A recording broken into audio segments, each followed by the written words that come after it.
masih di Talk is Fun. Pembagian tunjangan hari raya menjadi hal yang dinantikan bagi para pekerja dan karyawan jelang perayaan Hari Raya Idul Fitri. Sebagian masyarakat akan menggunakan THR untuk berbelanja kebutuhan lebaran, tapi ada juga masyarakat yang memilih sebagian uang THR untuk ditabung.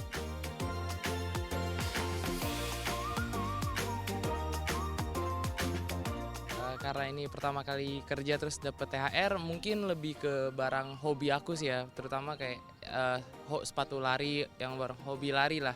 Untuk keperluan keluarga sama biasanya buat jalan-jalan. Kebutuhan sih, kebutuhan sehari-hari paling kayak bisa sama sih kayak baju olahraga, outfit gitu-gitu ya, sepatu.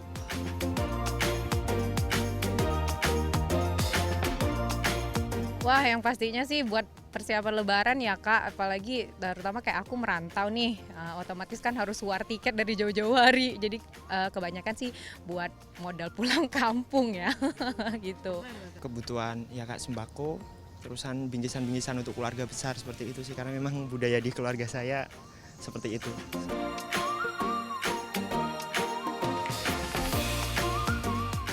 Sejauh ini belum sih, alhamdulillah masih teratur lah pengeluaran, karena kan nggak jauh dari pasti gaji dan THR kan deketan juga, jadi ada. Enggak sih, beda.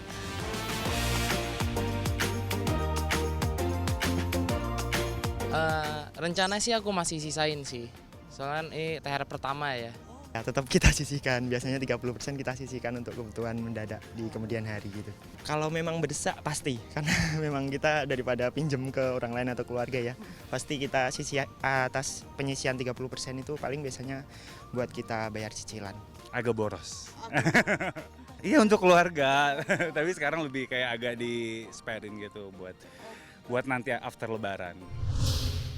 Oke, kembali lagi di Talk is Fun. Kita masih membahas soal sehat jasmani rohani selama bulan Ramadan. Kalau tadi kan olahraga yang paling tepat dilakukan saat Ramadan. Olahraga udah, puasanya lancar, alhamdulillah.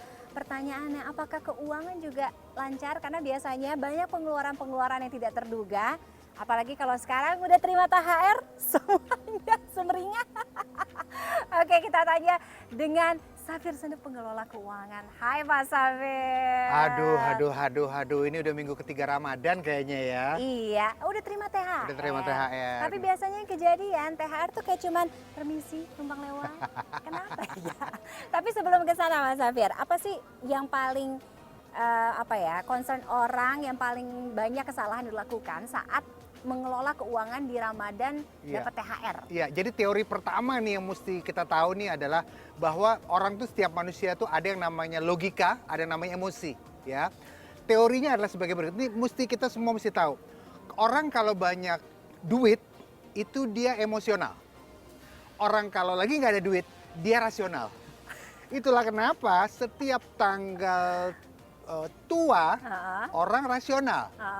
Tapi setiap tanggal muda orang emosional. Mau makan apa? Yuk situ, jangan kayak orang susah. Yuk mau buka puasa di mana? Situ, di situ. Kita ada duitnya nih. Jadi ini semua kita ngalamin. Kayak dulu pernah ada acara di TV ya, saya nggak usah sebut. Jadi acara di mana nama acara kalau nggak salah uang kaget atau apa gitu. Jadi kalau orang dapat uang itu orang jadi emosional. Nah, beli ini, beli itu gitu ya. sama sekarang ketika orang dapat THR, orang emosional. Dan ketika orang emosional, mereka seringkali tidak atau jarang sekali berpikir ini akan digunakan untuk apa, dan mereka biasa mendahulukan membayar keinginan-keinginannya.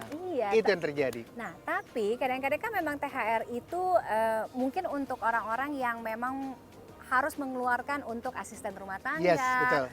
Supir, ya kan, penjaga rumah atau komplek Yes. gitu kan. Itu kan nggak bisa dihindari gitu. Nah, tapi ada porsinya juga untuk diri sendiri. Jadi sebenarnya THR itu harus di-keep atau buat investasi atau gimana? Kalau Tiffany tanya saya, namanya aja udah THR, tunjangan hari raya. Tugas kita adalah menghabiskan THR itu. Jadi nggak salah kalau dihabisin. Jadi nggak salah kalau dihabiskan ya. Berdosa. Jadi nggak usah ditabung atau diinvest. Kalaupun mau ditabung atau diinvest, kalau memang kita udah bingung mau dihabisin kemana lagi. Oh, itu pasti yang gajinya udah berapa tuh? Udah M ya? Tapi tentunya ngabisinnya ke tempat yang tepat, yang memang sesuai dengan keperluan hari raya. Dan kalau Tiffany tanya saya, biasanya keperluan THR ini ada 5. Ada 5 biasanya, dan 5 ini keperluan untuk kita membayar pengeluaran menjelang Lebaran, saat Lebaran, dan beberapa hari setelah Lebaran selesai. Kita sebut ya 5 ini ya. Jadi pertama, begitu dapat THR, sisihkan untuk pembayaran THR orang yang bekerja di rumah, pegawai yang kerja di rumah. Mulai dari asisten rumah tangga, pekerja taman kalau ada driver, itu yang pertama, pekerja rumah tangga. Kemudian kedua, sisihkan uang untuk mudik Lebaran. Kalau kita mudik, kayak misalnya transport, dan ini biasanya pesawat tuh paling mahal. Ini kedua. Ini kemudian ketiga, ini sisihkan uang untuk makanan buat keperluan hari raya, namanya halal bihalal Lebaran. Nah ini beda nih Tiffany. Biasanya kita dikunjungi atau kita mengunjungi. Kalau kita paling tua atau orang tua kita udah nggak ada lagi dan kita paling tua, kita biasa dikunjungi. Tapi kalau misalnya di atas kita ada kakak lagi atau masih ada orang tua, kita yang datang dan bukan kita yang ngeluarin uang, kecuali, nah ini dia, anak-anaknya, kakak adik patungan untuk acara halal bihalal itu. Itu yang ketiga, halal bihalal. Kemudian keempat adalah sisihkan uang untuk amplop-amplop keponakan. Oh, angpau. Nah ini biasain lah, kasih angpau buat yang masih single aja. Buat ponakan yang udah nikah nggak usah lah ya gitu ya. Ini alasan mereka-mereka ini tidak menikah, tidak mau menikah supaya dapat angpau terus, terutama yang itu ya. Iya makanya. Ini yang keempat nih, angpau Lebaran. Dan yang kelima ini biasanya paling besar pengeluarannya untuk belanja saat libur Lebaran. Libur Lebaran tuh biasanya kita ngumpul dengan keluarga kita 3, 4, 5 hari setelah libur Lebaran, 4, 5 hari setelah Lebaran, itu biasanya kita ngumpul bareng, jalan bareng keluarga, makan bareng. Liburan itu biasanya pengeluaran terbesar saat Lebaran, malah pengeluaran saat libur Lebaran. 3, 4, 5 hari setelah Lebaran. Jadi tidak harus merasa berdosa kalau THR-nya memang numpang lewat aja, karena memang harus dihabiskan. Harus dihabiskan, betul.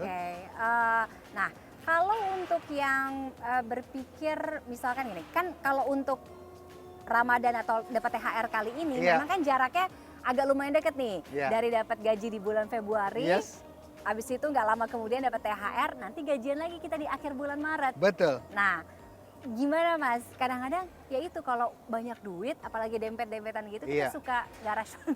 Iya betul, nggak rasional ya. Kuncinya sebetulnya bagaimana kita tetap menjaga pikiran kita tetap rasional. Walaupun lagi ada uangnya. Karena seperti saya bilang, teori dasar keuangan adalah sekali lagi, kalau banyak uang kita emosional, kalau nggak ada uang kita rasional.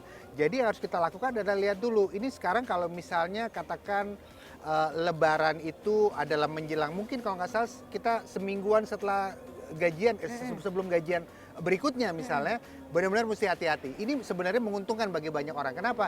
Karena begitu Lebaran selesai, nggak lama dia udah gajian lagi.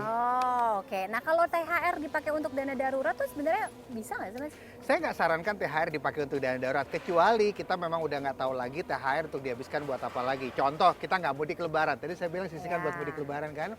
Kita nggak habisin uang buat halal bihalal seperti itu, kita nggak keluarin uang buat angpau gitu ya, kan masih ada sisa lumayan. Kita nggak ada acara libur Lebaran bareng keponakan, sisa uang lumayan, boleh jadikan dana darurat nggak apa-apa. Kalau beli baju Lebaran itu rasional apa emosional tuh? Itu emosional banget.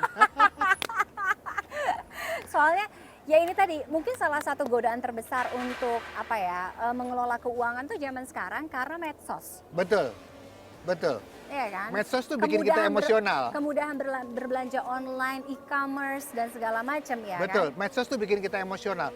Dan salah satu cara untuk kita dibuat emosional oleh medsos itu adalah biasanya restoran-restoran atau toko-toko itu kan minta bantuan influencer tuh.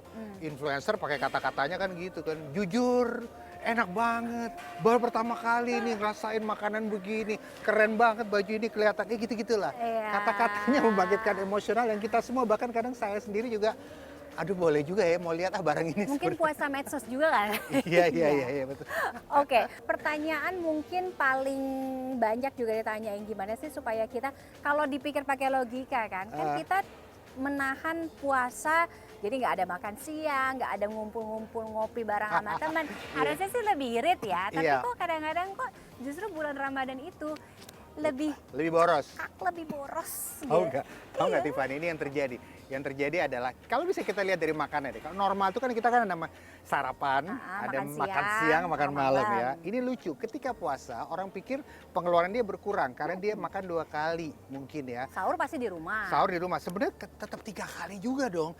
Karena apa? Ada buka puasa, ada makan malam, beberapa orang memisahkan antara buka puasa dan makan malam. Saya contohnya memisahkan buka puasa sama makan malam. Dan ada sahur, tetap 3 gitu ya. Tapi frekuensi nggak berkurang, cuma sekarang orang buka puasanya lebih lebay karena puasa.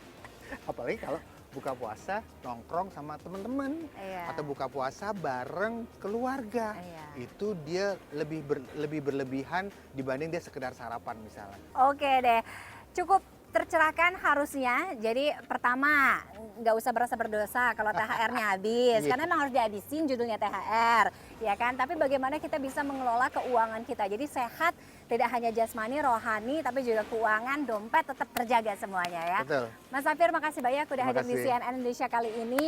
Mudah-mudahan puasanya nanti bertahan lancar, Yes. semuanya sampai dengan Lebaran tiba. Sehat-sehat selalu, kita ketemu lagi ya. Dan Talk It's Fun selesai sampai di sini, tapi jangan khawatir, kita masih akan ketemu lagi dengan pembahasan menarik pekan depan. Selamat menjalankan ibadah puasa Ramadan sampai dengan Hari Raya Kemenangan nanti. Saya Tiffany Raitama dan juga ada Mas Safir Sundar pamit. Sampai jumpa. Sekali ngekatnya nggak apa-apa. Mantap. Bisa tuh. Seru. Aman? Thank you Mas Safir. It's a wrap. Oh, gimmicknya cucok juga.